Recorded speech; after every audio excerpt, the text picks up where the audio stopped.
Hi hello friends, ಈ ಜೀವಕ್ಕೆ ಜೀವ ನೀನು ಭಾಗ 4. ಕ್ಯಾಬಿನ್ ಒಳಗಡೆ ಕರೆದು ಕೂರುವಂತೆ ಹೇಳಿದ ನಿವೇದಿತಾ ನಿಮಿಷದ ಬಳಿಕ ತಲೆ ಎತ್ತಿ ಎಸ್ ಮಾನ್ಯತಾ ಎಂದು ಅವಳತ್ತ ಫೈಲಿಗಾಗಿ ಕೈ ಚಾಚಿದಳು. ತನ್ನೆದುರು ತುಂಬು ಗಾಂಭೀರ್ಯದಿಂದ ಕುಳಿತು ಫೈಲಿನಲ್ಲಿರುವ ಪ್ರತಿಯೊಂದು ವಿಷಯವನ್ನು ಓದಿ ಸಹಿ ಹಾಕುತ್ತಿದ್ದವಳ ಚರ್ಯ ಹಾಗೂ ಎಂದಿನಂತೆ ಅವಳ ಮೈ ಅಪ್ಪಿ ಕುಳಿತಿರುವ ಪ್ರಿಂಟೆಡ್ ಕಾಟನ್ ಸಿಲ್ಕ್ ಸೀರೆಯ ಬಗ್ಗೆ ಯಾರನ್ನಾದರೂ ಕ್ಷಣದಲ್ಲಿ ಸೆಳೆಯುವ ಅವಳ ಅಂದವಾದ ಮೊಗವನ್ನು ಮಾನ್ಯತಾ ತಾನೊಬ್ಬಳು ಹೆಣ್ಣು ಎನ್ನುವುದನ್ನು ಮರೆತು ದಿಟ್ಟಿಸುತ್ತಿದ್ದಳು.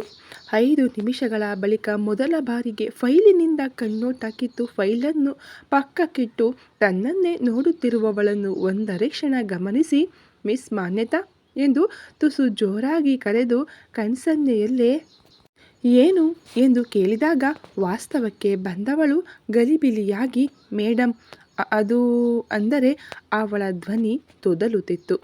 ನೀನು ನನ್ನ PA ಆಗಿ 2 ವರ್ಷ ಜಾಸ್ತಿಯಾಗಿದೆ. ಅಂದಿನಿಂದ ಪ್ರತಿದಿನ ನಾನು ಫೈಲಿಗೆ ಸಹಿ ಹಾಕಿ ಕೊಡುವ ತನಕ ನನ್ನ ಎದುರು ಗೊಂಬೆಯಂತೆ ಕುಳಿತು ನನ್ನನ್ನು ಕಣ್ರೆಪ್ಪೆ ಮುಚ್ಚದೆ ನೋಡುತ್ತಾ ಒಬ್ಬಳೇ ನಸುನಕ್ಕು ಹೋಗುತ್ತೀಯಲ್ಲ. ನಾನೇನು ನಿನ್ನ ಕಣ್ಣಿಗೆ ಹುಡುಗನ ತರಹ ಕಾಣುತ್ತಿದ್ದೇನಾ, ಅಥವಾ ತಾವು ಏನಾದರೂ ಆ ರೀತಿ ಅನ್ನುತ್ತಾ ಗದರುತ್ತಲೇ ಕೇಳಿದಳು. ತಕ್ಷಣ ಕುಳಿತಲ್ಲಿಂದ ಎದ್ದು ಗಾಬರಿಯಲ್ಲಿ ತೊದಲುತ್ತಾ ಸಾರಿ ಮೇಡಮ್, ಅದು ಯು ಲುಕಿಂಗ್ ಗಾರ್ಜಿಯಸ್ ಲೈಕ್ ಹಿಡೆ ಅಂತ ಪಟಪಟನೆ ಹೇಳಿ ತಲೆ ತಗ್ಗಿಸಿದಳು. ನಸುನಕ್ಕ Nivedita, thanks for the compliment, ಆದರೆ ಪ್ರತಿ ಸಲ ನನ್ನನ್ನು ತಿನ್ನುವಂತೆ ನೋಡಬೇಡ, ಈಗ ಕುಳಿತುಕೋ. ಅಮ್ಮ ಹೇಗಿದ್ದಾರೆ? ಅವರ ಕಾಲಿನ ಸರ್ಜರಿ ಯಾವತ್ತು ಎನ್ನುವ ಪ್ರಶ್ನೆಗೆ ಒಮ್ಮೆಲೆ ಆಶ್ಚರ್ಯದಿಂದ ಅವಳತ್ತ ನೋಡಿ, ಡಾಕ್ಟರ್ ಅಪಾಯಿಂಟ್ಮೆಂಟ್ ಸಿಗ್ತಿಲ್ಲ, ಮುಂದಿನ ವಾರದಲ್ಲಿ ಆಸ್ಪತ್ರೆಗೆ ಹೋಗಿ ಮತ್ತೊಮ್ಮೆ ವಿಚಾರಿಸಬೇಕು ಎಂದು ಅವಳ ಕಣ್ಣೋಟ ತಪ್ಪಿಸಿ ನುಡಿದಳು. ಓಕೆ ಫೈನ್, 5 ನಿಮಿಷ ಕುಳಿತಿರು, ನಿನ್ನೆ ಕೊಟ್ಟ ಫೈಲ್ ಸ್ಟಡಿ ಮಾಡಿ ಕೊಡುತ್ತೇನೆ ಎಂದವಳ ಮೊಬೈಲ್ ರಿಂಗಣಿಸಿತ್ತು.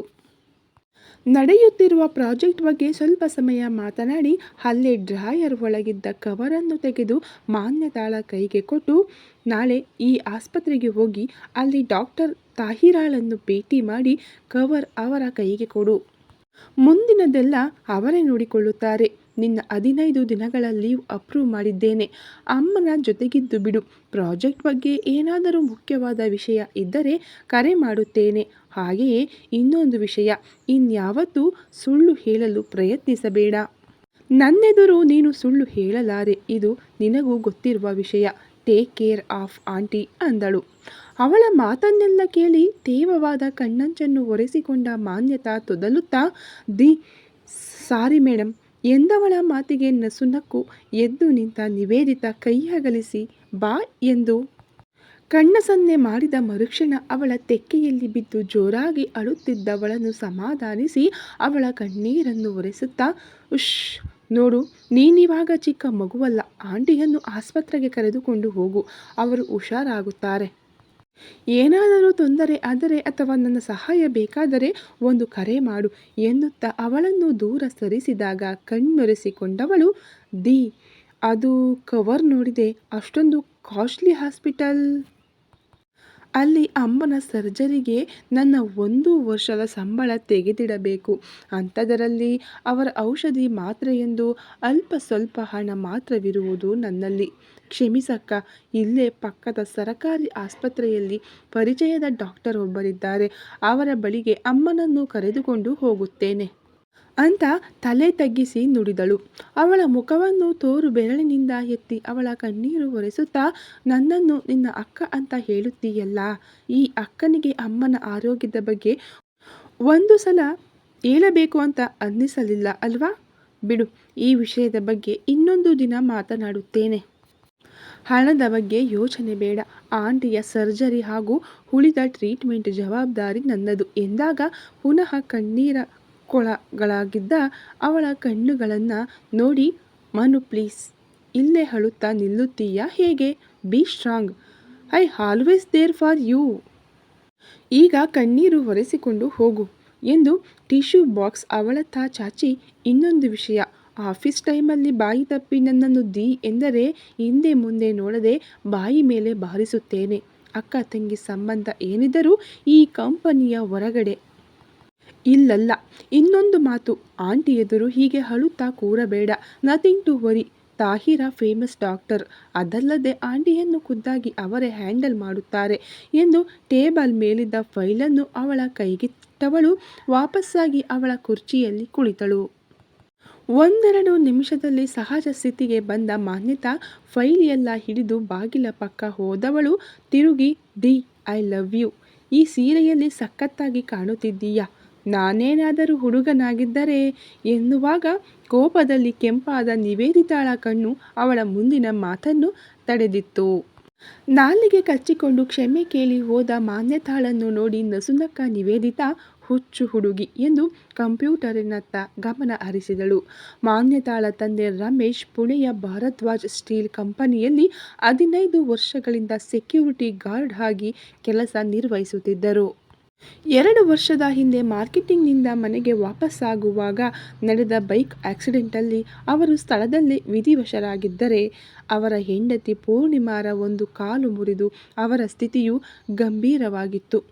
ಆಗ ಮಾನ್ಯತಾಳ ಸಹಾಯಕ್ಕೆ ನಿಂತ ವಾಸುದೇವ್ ಪೂರ್ಣಿಮಾರನ್ನು ಆಸ್ಪತ್ರೆಗೆ ಸೇರಿಸಿ ಅವರೆಲ್ಲ ಟ್ರೀಟ್ಮೆಂಟ್ ಜವಾಬ್ದಾರಿ ಹೊತ್ತು ಪದವಿ ಮುಗಿಸಿದ ಮಾನ್ಯತಾಳನ್ನು ನಿವೇದಿತಾಳ PAಯನ್ನಾಗಿ ತಮ್ಮ ಕಂಪನಿಗೆ ಸೇರಿಸಿದ್ದರು. 26ನೇ ವಯಸ್ಸಿಗೆ ಭಾರದ್ವಾಜ್ ಸ್ಟೀಲ್ ಎನ್ನುವ ಬಹು ವಿಖ್ಯಾತ ಕಂಪನಿಯಲ್ಲಿ ಪ್ರಾಜೆಕ್ಟ್ ಮ್ಯಾನೇಜರ್ ಹುದ್ದೆ ಪಡೆಯುವುದು ಸಾಮಾನ್ಯದ ಮಾತಲ್ಲ. ನಿವೇದಿತಾಳ ಬುದ್ಧಿ ಮತ್ತು ಆಲೋಚನಾ ಶಕ್ತಿಯಿಂದ ಎದುರಾಳಿ ಕಂಪನಿಗಳು ಎಷ್ಟೇ ಹಣ ತೆತ್ತರೂ ಅಥವಾ ಎಷ್ಟೇ ಗುಣಮಟ್ಟದ ವಸ್ತುಗಳನ್ನು ಸರಬರಾಜು ಮಾಡಿದರೂ ಭಾರದ್ವಾಜ್ ಸ್ಟೀಲ್ ಕಂಪನಿ ಯಾವುದರಲ್ಲೂ ರಾಜಿ ಮಾಡಿಕೊಳ್ಳದೆ ನಿವೇದಿತಾ ತಯಾರಿಸುವ ಕೊಟೇಶನ್ ಹಾಗೂ ಅವರ ಕಂಪನಿಯ ಸ್ಟೀಲ್ ಕ್ವಾಲಿಟಿಯ ಎದುರು ಎಷ್ಟೋ ದೊಡ್ಡ ದೊಡ್ಡ ಕಂಪನಿಗಳು ಅತಂತ್ರವಾಗಿ ಪ್ರಾಜೆಕ್ಟ್ಗಳೆಲ್ಲ ಇವರನ್ನೇ ಅರಸಿಕೊಂಡು ಬರುತ್ತಿದ್ದವು. ಕಂಪನಿಯಲ್ಲಿ ನಿವೇದಿತಾಳ ಎದುರು ವಿನಾಕಾರಣ ಮಾತು ಹಾಡು ಹರಟೆ ಅವಕಾಶವಿಲ್ಲ. ಕಂಪನಿ ಕೊಡುವ ಸಂಬಳಕ್ಕೆ ದ್ರೋಹ ಬಗೆಯದೆ ಕಂಪನಿಯ ಉನ್ನತಿಗಾಗಿ ಕೆಲಸ ಮಾಡು ಎಂದು ಪ್ರತಿಯೊಂದು ಮೀಟಿಂಗ್ ಕೊನೆಯಲ್ಲಿ ತನ್ನ ಸಿಬ್ಬಂದಿಗಳಿಗೆ ಅವಳು ಪದೇ ಪದೇ ಹೇಳುವ ಮಾತಿದು. ಕಂಪನಿಯಲ್ಲಿನ ಪ್ರತಿಯೊಂದು ಸಿಬ್ಬಂದಿಗಳ ಜೊತೆ ನಿವೇದಿತಾ ಕೆಲಸದ ವಿಷಯವಾಗಿ ಮಾತನಾಡುವುದು ಬಿಟ್ಟರೆ ಅಪ್ಪಿತಪ್ಪಿ ಬೇರೆ ವಿಷಯ ಮಾತನಾಡಿದ್ದನ್ನು ಮಾನ್ಯತಾ ಅಲ್ಲ, ಕಂಪನಿಯ ಯಾವೊಬ್ಬ ಸಿಬ್ಬಂದಿಯೂ ಇದುವರೆಗೂ ಗಮನಿಸಿರಲಿಲ್ಲ. PA ಆದ ಮೊದಮೊದಲು ಅವಳ ಹಿತ ಮಿತವಾದ ಮಾತು, ಕೆಲಸದಲ್ಲಿರುವ ಶ್ರದ್ಧೆ ಹಾಗೂ ಶಿಸ್ತನ್ನು ನೋಡಿ ಅವಳ ಜೊತೆಗೆ ಮಾನ್ಯತಾಳಿಗೆ ಉಸಿರುಗಟ್ಟಿದಂತಾದರೆ, ಕ್ರಮೇಣ ತನ್ನ ತಪ್ಪಿದ್ದರೂ ಸ್ವಲ್ಪವೂ ಗದರದೆ ತಿದ್ದಿ ಹೇಳುವವಳ ಜೊತೆ ಅಲ್ಪ ಸ್ವಲ್ಪ ಮಾತನಾಡಲು ಶುರು ಮಾಡಿದಾಗ ನಿವೇದಿತಾಳ ಹೊಸ ಮುಖವೊಂದು ಅವಳೆದುರು ಅನಾವರಣಗೊಂಡಿತ್ತು. ಯಾವಾಗಲೂ ಫೈಲ್ ಕೊಟ್ಟು ತದೇಕಚಿತ್ತದಿಂದ ತನ್ನನ್ನೇ ನೋಡುವ ಮಾನ್ಯತಾ ಅದೊಂದು ದಿನ ತಲೆ ತಗ್ಗಿಸಿ ಕುಳಿತಿರುವುದನ್ನು 3-4 ಬಾರಿ ಗಮನಿಸಿದವಳು ಫೈಲ್ ಎಲ್ಲ ಸಹಿ ಮಾಡಿ ಮಾನ್ಯತಾ ಎಂದು ಕರೆದಾಗ ಕಣ್ತುಂಬಿ ಕುಳಿತಿರುವ ಹುಡುಗಿಯ ಮುಖವನ್ನು ನೋಡಿದವಳಿಗೆ ಗಾಬರಿಯಾಗಿತ್ತು. ತಕ್ಷಣ ಅವಳ ಪಕ್ಕ ಕುಳಿತು ತುಸು ಗಾಬರಿಯಿಂದ, ಮಾನ್ಯತಾ, ಏನಾಯಿತು? ಆರೋಗ್ಯವಾಗಿದ್ದೀಯಾ ತಾನೇ ಎಂದು ಹಣೆ ಮುಟ್ಟಿ ಕೇಳಿದಳು. ಕಣ್ಣೀರನ್ನು ಒರೆಸುತ್ತಾ, ಇವತ್ತು ಡ್ಯಾಡ್ ನನ್ನನ್ನು ಬಿಟ್ಟು ಹೋದ ದಿನ ಎಂದವಳ ಅಳು ಮತ್ತಷ್ಟು ಜಾಸ್ತಿಯಾಗಿತ್ತು. ಅವಳನ್ನು ಬರಸೆಳೆದು ತಬ್ಬಿಕೊಂಡು ಸಂತೈಸಿದ ನಿವೇದಿತಾ, ನೋಡು, ಅಳಬಾರದು. ನೀನೇ ಇಷ್ಟು ಅತ್ತರೆ ಇನ್ನು ಆಂಟಿಯ ಸ್ಥಿತಿ? ಅಪ್ಪ ಕೂಡ ರಮೇಶ್ ಅಂಕಲ್ ಬಗ್ಗೆ ಆಗಾಗ ಹೇಳುತ್ತಿರುತ್ತಾರೆ. ಬಹುಶಃ ನಿನ್ನ ಡ್ಯಾಡಿಗೆ ಅವರ ಮಗಳು ತುಂಬ ಸ್ಟ್ರಾಂಗ್ ಎಂದು ಗೊತ್ತಿತ್ತೇನೋ, ಅದಕ್ಕೆ ಅವರ ಜವಾಬ್ದಾರಿಗಳನ್ನೆಲ್ಲ ನಿನ್ನ ಹೆಗಲೇರಿಸಿ ಹೋಗಿದ್ದಾರೆ ಎಂದವಳ ಮಾತು ಕೇಳಿ ಮಾನ್ಯತಾಳ ಅಳು ಜೋರಾಗಿತ್ತು. ಅವಳನ್ನು ಆದಷ್ಟು ಸಮಾಧಾನಿಸಿದ ನಿವೇದಿತಾ ಅವಳಿಗೆ ಧೈರ್ಯ ತುಂಬಿದಳು. ಮುಂದಿನ 1-2 ದಿನ ಮಾನ್ಯತಾ ಅನಾರೋಗ್ಯದ ಕಾರಣ ರಜೆ ಮಾಡಿದಾಗ ನಿವೇದಿತಾ ಅವರ ಮನೆಯತ್ತ ಹೊರಟಳು. ಕಂಪನಿಯಿಂದ ಅರ್ಧ ಗಂಟೆ ಪ್ರಯಾಣಿಸಿದರೆ ಒಂದು ದೊಡ್ಡ ಬಟ್ಟೆಯ ಫ್ಯಾಕ್ಟರಿ. ಅದರ ಪಕ್ಕದ ರಸ್ತೆಯಲ್ಲಿ 5-6 ನಿಮಿಷ ನಡೆದರೆ ಬಣ್ಣ ಮಾಸಿದ ಹಳೆಯ 5-6 ಅಂತಸ್ತಿನ ಕಟ್ಟಡಗಳು. ಫೋನಿನಲ್ಲಿದ್ದ ವಿಳಾಸದಲ್ಲಿರುವಂತೆ ಆ ಕಟ್ಟಡಗಳ ಎದುರು ನಿಂತ ನಿವೇದಿತಾ ಮಾನ್ಯತಾಳಿರುವ ರೂಮಿನೆದುರು ಹೋಗಿ ಬಾಗಿಲು ತಟ್ಟಿದಾಗ ಪೂರ್ಣಿಮಾ ಬಾಗಿಲು ತೆರೆದಿದ್ದರು. ಬೆಲೆ ಬಾಳುವ ಸೀರೆಯಾಗಿದ್ದರೂ ಅಷ್ಟೇನು ಆಡಂಬರವಿಲ್ಲದೆ ತೀರಾ ಸಾಧಾರಣ ಡಿಸೈನ್, ಕತ್ತಿನ ತನಕ ಮುಚ್ಚಿರುವ ರವಿಕೆ ಹಾಗೂ ಸ್ವಲ್ಪವೂ ಮೈ ತೋರದಿರುವಂತೆ ಸೀರೆಯುಟ್ಟ ರೀತಿ, ನಯವಾದ ತಲೆಕೂದಲನ್ನು ಹಾರಲು ಬಿಡದೆ ರಬ್ಬರ್ ಹಾಕಿ ಬಂಧಿಸಿ ಎದುರುಗಡೆ ಇಳಿಬಿಟ್ಟವಳನ್ನು ಒಂದೆರಡು ನಿಮಿಷ ದೀರ್ಘವಾಗಿ ದಿಟ್ಟಿಸಿದವರು. ನಿವೇದಿತಾ ತಾನೇ ನೀವು ಎಂದವರ ಮುಖದಲ್ಲಿರುವ ಆಶ್ಚರ್ಯ ಮಿಶ್ರಿತ ಖುಷಿಯನ್ನು ನೋಡಿ ಹೌದೆಂದು ತಲೆಯಾಡಿಸಿದಾಗ ಅವಳ ಕೈ ಹಿಡಿದು ಒಳಗಡೆ ಕರೆದು ಅಲ್ಲೇ ಇದ್ದ ಸೋಫಾದಲ್ಲಿ ಕೂರಿಸಿ ಕುಂಟುತ್ತಲೇ ಅಡುಗೆ ಕೋಣೆಗೆ ಹೋಗಿ ಜ್ಯೂಸ್ ತಂದು ಕೊಟ್ಟು ಮಗಳಿದ್ದ ಕೋಣೆಯತ್ತ ನಡೆದರು. ಸೋಫಾದಲ್ಲಿ ಕುಳಿತವಳು ಪೂರ್ತಿ ಮನೆಯನ್ನು ಗಮನಿಸಿದಾಗ ಒಂದು ಬೆಡ್ರೂಮ್, ಅಡುಗೆ ಕೋಣೆ ಹಾಗೂ ಚಿಕ್ಕ ಹಾಲ್ ಇರುವ ಪುಟ್ಟ ಮನೆಯದು. ಹಾಗೆಯೇ ಸುತ್ತಲೂ ದೃಷ್ಟಿ ಹರಿಸಿದವಳು ರಮೇಶ್ ಅವರ ಫೋಟೋ ನೋಡಿ ಪ್ರತಿದಿನ ಕಂಪನಿಯಿಂದ ಅವಳು ನೋಡಿ ಮನೆಗೆ ಹೋಗುವಾಗ ನೀವಿಯಮ್ಮ ಹೊರಟಿರಾ, ಜಾಗ್ರತೆಯಾಗಿ ಹೋಗಿ ಅಂತ ಕಾರಿನ ಪಕ್ಕ ಬಂದು ನಗುತ್ತಾ ಹೇಳುವ ಅವರ ಮಾತು ನೆನಪಾದಾಗ ಅವಳ ಕಣ್ಣಂಚು ತೇವವಾಗಿತ್ತು. ಶಾಲನ್ನು ಹೊದ್ದು ಮೇಡಮ್ ನೀವಿಲ್ಲಿ ಏನಾದರೂ ಮುಖ್ಯವಾದ ಕೆಲಸವಿತ್ತಾ ಅನ್ನುತ್ತಾ ಜ್ವರದಲ್ಲಿ ಬಳಲಿದವಳ ಮಾತು ಕೇಳಿ ತಕ್ಷಣ ಕಣ್ಣಂಚು ಒರೆಸಿಕೊಂಡು ಮಾನ್ಯತಾ ಸಡನ್ನಾಗಿ ಏನಾಯ್ತು, ನಿನ್ನೆ ಚೆನ್ನಾಗೇ ಇದೆಯಲ್ಲ ಅಂತ ಅಳುಕುತ್ತಲೇ ಕೇಳಿದಳು. ಅಪ್ಪನನ್ನು ನೆನಪಿಸಿಕೊಂಡು ತುಂಬ ಅಳುತ್ತಿದ್ದಳು ಎಂದ ಪೂರ್ಣಿಮಾರ ಕಂಗಳು ತುಂಬಿದ್ದವು. ಅವಳನ್ನು ಪಕ್ಕಕ್ಕೆ ಕರೆದು ಕೂರಿಸಿಕೊಂಡು ಮೊನ್ನೆ ಹೇಳಿದ್ದೆ ತಾನೆ ನೀನು ಹೀಗೆ ಅಳುತ್ತಾ ಕೂರಬಾರದೆಂದು ಅಂತ ಅವಳ ಕೈ ಹಿಡಿದಾಗ ಮಾನ್ಯತಾಳ ದುಃಖದ ಕಟ್ಟೆ ಹೊಡೆದಿತ್ತು.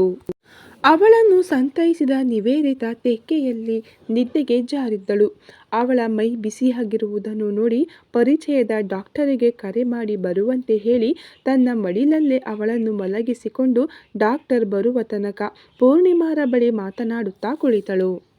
ಮನು ನಿಮ್ಮ ಬಗ್ಗೆ ಪ್ರತಿದಿನ ದಿ ಈ ಸೀರೆ ಹುಟ್ಟಿದ್ದರು, ತುಂಬ ಚೆನ್ನಾಗಿ ಕಾಣುತ್ತಿದ್ದರು, ದಿ ಹಾಗೆ ದಿ ಹೀಗೆ ಎಂದು ಏನಾದರೂ ವಿಷಯ ಹೇಳುತ್ತಲೇ ಇರುತ್ತಾಳೆ.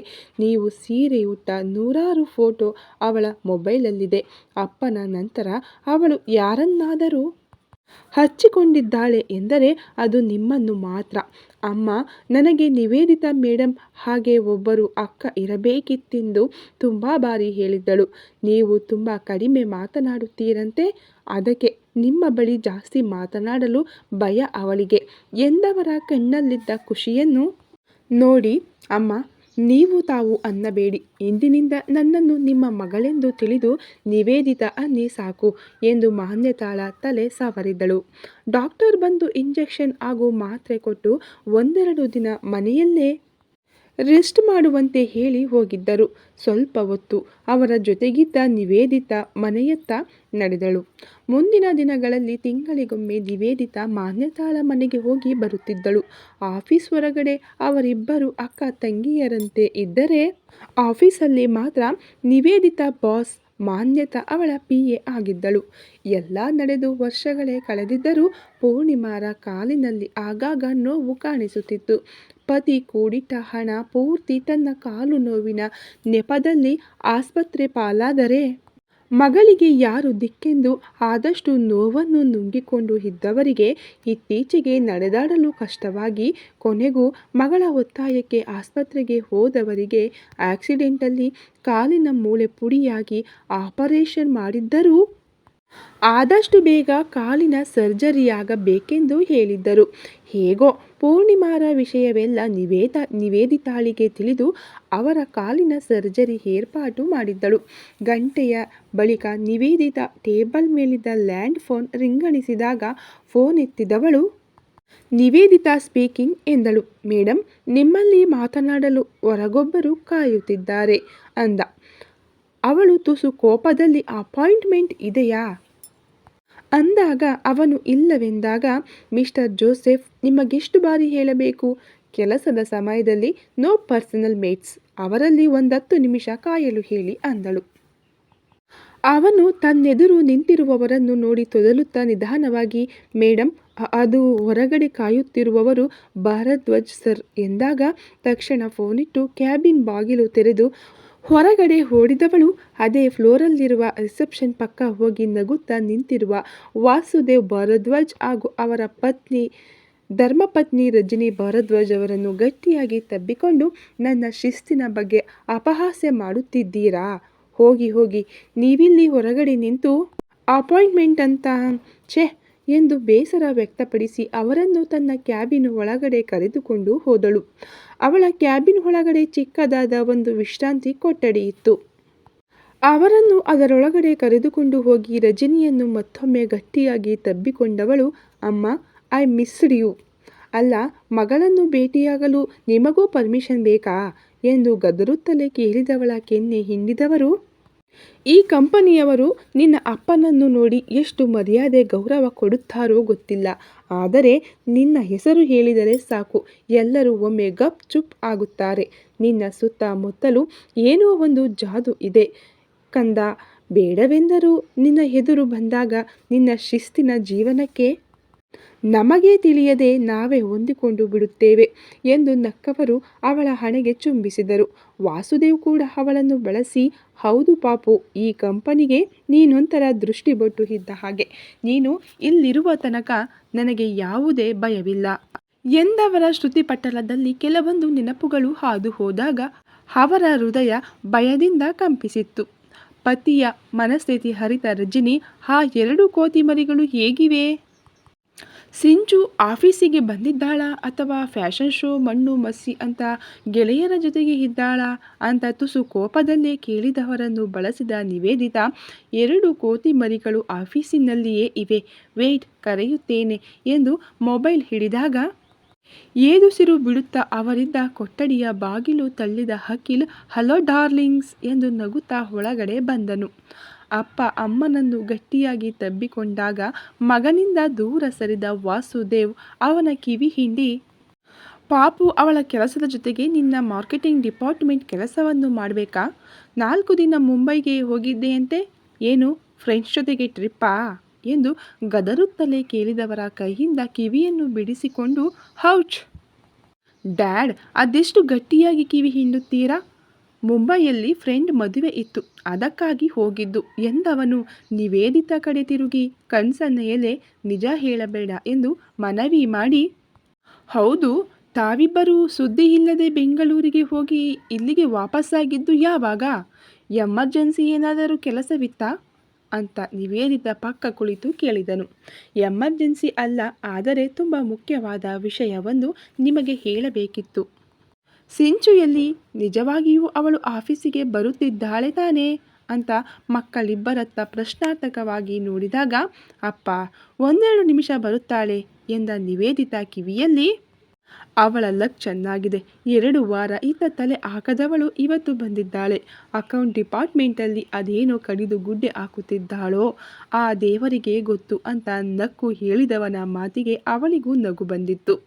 ನಿಮ್ಮಿಬ್ಬರದ್ದೇನು ಗುಸುಗುಸು ಅಂದ ವಾಸುದೇವ್ ಮಾತಿಗೆ ಇಬ್ಬರು ಏನಿಲ್ಲವೆಂದು ತಲೆಯಾಡಿಸಿದರು.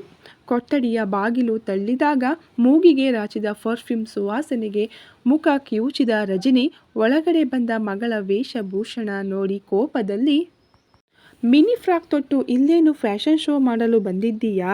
ಡ್ಯಾಡ್ ಅವತ್ತು ಹೇಳಿದ್ದರು ತಾನೇ, ಕಂಪನಿಗೆ ಬರುವಾಗ ಫಾರ್ಮಲ್ಸ್ ಬಿಟ್ಟರೆ ಈ ರೀತಿ ಮೈ ಕಾಣುವ ಬಟ್ಟೆಯನ್ನು ಧರಿಸಬಾರದೆಂದು. ಸ್ವಲ್ಪ ನಿವಿಯನ್ನು ನೋಡಿ ಕಲಿ ಎಂದವರ ಮಾತಿಗೆ ಅಖಿಲ್ ಮುಸಿ ಮುಸಿ ನಕ್ಕರೆ ಅವನ ಪಕ್ಕ ಕುಳಿತ ಸಿಂಚನ ಅವನ ಹೊಟ್ಟೆಗೆ ತಿವಿದಳು. ಹೌಚ್ ಮಮ್ಮಿ, ನೋಡಿಲ್ಲಿ ಅಂದ. ಚಿಕ್ಕ ಮಗುವಂತೆ ವರ್ತಿಸುವ ಬೆಳೆದು ನಿಂತ ಮಕ್ಕಳನ್ನು ನೋಡಿ ತಲೆ ಚೆಚ್ಚಿಕೊಂಡ ರಜನಿ ಪತಿಯ ಕಡೆಗೆ ನೋಡಿದಾಗ, ಜೋಕ್ಸ್ ಅಪಾರ್ಟ್, ನಿಮ್ಮ ಮೂವರಲ್ಲಿ ಮುಖ್ಯವಾದ ವಿಷಯವೊಂದು ಹೇಳಬೇಕು. ನಿಮಗೆ ಬೆಂಗಳೂರಿನಲ್ಲಿರುವ ನಮ್ಮ ಕುಟುಂಬದ ಬಗ್ಗೆ ತಿಳಿದೇ ಇದೆ. ರಜನಿಯ ಅಣ್ಣ ನಿರಂಜನ್ ಅಂದರೆ ನನ್ನ ಭಾವ ನಮ್ಮನ್ನೆಲ್ಲ ಬಿಟ್ಟು ಹೋದಾಗ ಅವರ ಹಿಂದೆ ಅವರು ನಡೆಸುತ್ತಿದ್ದ ಬೆಂಗಳೂರಿನ ಸ್ಟೀಲ್ ಕಂಪನಿ ನಷ್ಟದಲ್ಲಿ ಮುಚ್ಚಬೇಕಾಗಿ ಬಂತು. ಒಂದರ ಹಿಂದೆ ಒಂದರಂತೆ ನೋವುಗಳು ಬಂದಾಗ ಅಲ್ಲಿರಲಾಗದೆ ಅವರು ಪುಣೆಯಲ್ಲಿ ನಡೆಸುತ್ತಿದ್ದ ಈ ಕಂಪನಿಯ ಚುಕ್ಕಾಣಿ ಹಿಡಿದು ನಾವಿಲ್ಲಿಗೆ ಶಿಫ್ಟ್ ಆಗಿದ್ದೆವು. ನಮ್ಮ ಅದೃಷ್ಟವೋ ಅಥವಾ ಭಾವನ ಆಶೀರ್ವಾದವೋ ಈ ಕಂಪನಿ ಭಾವನ ಕನಸನ್ನು ನನಸು ಮಾಡಿ ದೇಶದ ಕೆಲವೇ ಕೆಲವು ಹೆಸರಾಂತ ಸ್ಟೀಲ್ ಕಂಪನಿಯ ಜೊತೆಗೆ ನಮ್ಮ ಕಂಪನಿಯು ಗುರುತಿಸಿಕೊಳ್ಳುವಂತೆ ಮಾಡಿತ್ತು. ಈಗ ನಿಮಗೆಲ್ಲ ತಿಳಿಯಬೇಕಾದ ವಿಷಯವೇನೆಂದರೆ ಈ ಕಂಪನಿ ಹಾಗೂ ಭಾರದ್ವಾಜ್ ಎಲ್ಲ ಆಸ್ತಿಗೂ ವಾರಸುದಾರ ನಾವ್ಯಾರೂ ಅಲ್ಲ. ಇದೆಲ್ಲ ಸೇರಬೇಕಾಗಿರುವುದು ಭಾವನ ಮಗ ಸಾಮ್ರಾಟ್ ಭಾರದ್ವಾಜ್ಗೆ. ಈಗ ಭಾವನಿಗೆ ಕೊಟ್ಟ ಮಾತನ್ನು ನೆರವೇರಿಸುವ ಸಮಯ ಬಂದಿದೆ. ಮುಂದಿನ ವಾರದಲ್ಲಿ ಸಾಮ್ರಾಟ್ ಇಂಗ್ಲೆಂಡಿನಿಂದ ಇಲ್ಲಿಗೆ ಬರುತ್ತಿದ್ದಾನೆ. ನನ್ನ ಸ್ಥಾನದಲ್ಲಿ ಅವನಿದ್ದು ಮುಂದೆ ಈ ಕಂಪನಿಯನ್ನು ಅವನೇ ಮುನ್ನಡೆಸುತ್ತಾನೆ. ಅವನಿಗೆ ಬೆಂಗಾವಲಾಗಿ ಇರುವುದು ನನ್ನ ಮುಂದಿನ ಕರ್ತವ್ಯ. ನಿವೇದಿತಾ, ಅಖಿಲ್ ಮತ್ತು ಸಿಂಚನ, ನೀವು ಮೂವರು ಸಾಮ್ರಾಟನಿಗೆ ಪೂರ್ಣ ಪ್ರಮಾಣದಲ್ಲಿ ಕಂಪನಿಯ ಏಳಿಗೆಗಾಗಿ ಅವನಿಗೆ ಸಹಾಯ ಮಾಡಬೇಕು. ಹಾಗೆಯೇ ನಿಮ್ಮೆಲ್ಲರಿಗೂ ಗೊತ್ತಿರುವ ಇನ್ನೊಂದು ವಿಷಯ, ಆದಷ್ಟು ಬೇಗ ಸಿಂಚನ ಮದುವೆ ಸಾಮ್ರಾಟ್ ಜೊತೆಗೆ ನಡೆಯುತ್ತದೆ ಎಂದವರು ದೀರ್ಘ ಉಸಿರು ಹೊರಚೆಲ್ಲಿದರು. ಅವರೆಲ್ಲ ಮಾತುಗಳನ್ನು ಕೇಳಿದ ನಿವೇದಿತಾ, ಅಪ್ಪ, ನಿಮ್ಮ ಮಾತನ್ನು ಒಪ್ಪುತ್ತೇನೆ. ಆದರೆ ನಾನು ನೋಡಿದ ಪ್ರಕಾರ ನೆಲಕಚ್ಚಿದ ಕಂಪನಿಯನ್ನು ಎತ್ತಿ ನಿಲ್ಲಿಸಿ ಪುಣೆಯಲ್ಲಿ ಭಾರದ್ವಾಜ್ ಸ್ಟೀಲ್ ಎನ್ನುವ ಕಂಪನಿ ಇದೆ ಎಂದು ತೋರಿಸಿಕೊಟ್ಟವರು ನೀವು. ಕಂಪನಿಗೆ ಇಷ್ಟೆಲ್ಲ ಶ್ರಮಿಸಿದ ನೀವು ನಿಮ್ಮ ಪಟ್ಟವನ್ನು ಸಂಬಂಧಗಳ ಕಾರಣ ಕೊಟ್ಟು ತ್ಯಜಿಸುವುದು ನನಗೇನು ಸರಿ ಕಾಣುತ್ತಿಲ್ಲ. ಅಪ್ಪ, ಸಾಮ್ರಾಟನಿಗೆ ಈ ಕಂಪನಿಯ ಬಗ್ಗೆ ಏನು ತಿಳಿದಿದೆಯೋ ಇಲ್ಲವೋ ಗೊತ್ತಿಲ್ಲ. ಸ್ವಲ್ಪ ಸಮಯ ಅವರು ನಿಮ್ಮ ಮಾರ್ಗದರ್ಶನದಲ್ಲಿ ಕೆಲಸ ಮಾಡಲಿ. ನಂತರ ಈ ಕಂಪನಿಯ ಚುಕ್ಕಾಣಿಯನ್ನು ಅವರಿಗೆ ವಹಿಸಿಬಿಡಿ ಎಂದವಳ ಮಾತು ಅಲ್ಲಿದ್ದ ಎಲ್ಲರನ್ನೂ ಯೋಚಿಸುವಂತೆ ಮಾಡಿತ್ತು. ಹಾಗಲ್ಲ ಮಗಳೇ, ಈಗ ನಾವೇನು ಐಷಾರಾಮಿ ಜೀವನ ನಡೆಸುತ್ತಿದ್ದೇವೋ ಅದೆಲ್ಲ ನಿರಂಜನ್ ಭಾವನ ಬೆವರಿನ ಫಲ. ಅಂದು ಸಾಮ್ರಾಟ್ ಇದ್ದ ಸ್ಥಿತಿಯಲ್ಲಿ ಅವನೆಲ್ಲ ಜವಾಬ್ದಾರಿಗಳನ್ನು ನನಗೆ ವಹಿಸಿ ಹೋಗಿದ್ದ. ಈಗ ಆ ಜವಾಬ್ದಾರಿಗಳನ್ನು ಅವನಿಗೆ ಹಿಂತಿರುಗಿಸುವ ಸಮಯ. ಚಿಂತಿಸಬೇಡ ನಿವಿ, ಸಾಮ್ರಾಟ್ ತುಂಬ ಬ್ರಿಲಿಯಂಟ್ ಹುಡುಗ. ಅವನು ಇಂಗ್ಲೆಂಡಲ್ಲಿ ಕೆಲಸ ಮಾಡುವ ಕಂಪನಿ ಆಗಲೇ ಅವನಿಗೆ 2 ಬಾರಿ employee of the year award ಕೊಟ್ಟಿದ್ದಾರೆ ಎಂದ ವಾಸುದೇವ್ ಮನದಲ್ಲಿ ಸಾಮ್ರಾಟ್ ಬಗ್ಗೆ ಹೆಮ್ಮೆ ಇದ್ದರೆ, ಹೌದು, ಅವನು ನನ್ನಣ್ಣನ ಪಡಿಹಚ್ಚು. ಅವನ ಬರುವಿಕೆಗಾಗಿ ತುಂಬ ವರ್ಷದಿಂದಲೇ ಕಾಯುತ್ತಿದ್ದೇನೆ. ಕೊನೆಗೂ ನನ್ನ ಅಳಿಯ ಇಲ್ಲಿಗೆ ನಮ್ಮ ಹತ್ತಿರ ಬರುತ್ತಿದ್ದಾನೆ ಎಂದವರ ಕಣ್ಣಲ್ಲಿ ಖುಷಿಯ ಕಣ್ಣೀರಿತ್ತು. ಅವರನ್ನೆಲ್ಲ ದೀರ್ಘವಾಗಿ ಗಮನಿಸಿದ ನಿವೇದಿತಾ, ಅಪ್ಪ, ನನಗ್ಯಾಕೆ ನಿರಂಜನ್ ಮಾವ ಹಾಗೂ ಸಾಮ್ರಾಟನನ್ನು ನೋಡಿದ ಅಥವಾ ಅವರ ಜೊತೆಗಿದ್ದ ನೆನಪಾಗುತ್ತಿಲ್ಲ? ನನಗೆ ಅವರಿಬ್ಬರನ್ನು ಮನೆಯಲ್ಲಿರುವ ಫೋಟೋದಲ್ಲಿ ನೋಡಿದ ನೆನಪು ಬಿಟ್ಟರೆ ಅವರೊಂದಿಗೆ ಕಳೆದ ದಿನಗಳು ಯಾವುದೂ ನೆನಪಾಗುತ್ತಿಲ್ಲ. ಯಾಕೆ? ಬಹುಶಃ ಆಕ್ಸಿಡೆಂಟಿನಿಂದ ನಾನೆಲ್ಲ ಮರೆತಿರಬೇಕು ಅಲ್ಲವೇ ಎಂದವಳ ಧ್ವನಿಯಲ್ಲಿ ಬೇಸರವಿತ್ತು. ಅವಳ ಮಾತು ಕೇಳಿ ಉಳಿದವರೆಲ್ಲ ಗಾಬರಿಯಲ್ಲೇ ಪರಸ್ಪರ ಮುಖ ನೋಡಿಕೊಂಡರು. ಈ ಕತೆ ಇನ್ನು ಮುಂದುವರೆಯುವುದು. ದಯವಿಟ್ಟು ಇನ್ನು ಯಾರೆಲ್ಲ ಸಬ್ಸ್ಕ್ರೈಬ್ ಮಾಡಿಲ್ವೋ ಈಗಲೇ ಹೋಗಿ ಸಬ್ಸ್ಕ್ರೈಬ್ ಮಾಡಿ. ಈ ಕತೆ ನಿಮಗೆ ಇಷ್ಟ ಆಗ್ತಾ ಇದ್ದರೆ ಈ ವಿಡಿಯೋಗೆ ಒಂದು ಲೈಕ್ ಮಾಡಿ. ಹಾಗೆ ಈ ಸ್ಟೋರಿ ಬಗ್ಗೆ ನಿಮ್ಮ ಅನಿಸಿಕೆ ಅಭಿಪ್ರಾಯಗಳನ್ನು ತಪ್ಪದೆ ಕಾಮೆಂಟ್ ಮೂಲಕ ನಮಗೆ ತಿಳಿಸಿಕೊಡಿ. ಈ ಸ್ಟೋರಿ ನಿಮಗೇನಾದರೂ ಇಷ್ಟ ಆಯಿತು ಅಂದರೆ ಫ್ರೆಂಡ್ಸು ಮತ್ತು ಫ್ಯಾಮಿಲಿಗೂ ಕೂಡ ಶೇರ್ ಮಾಡಿ. ಸಬ್ಸ್ಕ್ರೈಬ್ ಮಾಡ್ಕೊಂಡು ಸಪೋರ್ಟ್ ಮಾಡ್ತಾ ನಮಗೆ ಪ್ರೋತ್ಸಾಹ ಮಾಡ್ತಾ ಇರೋ ನಿಮ್ಮೆಲ್ಲರಿಗೂ ತುಂಬು ಹೃದಯದ ಧನ್ಯವಾದಗಳು. Thank you so much.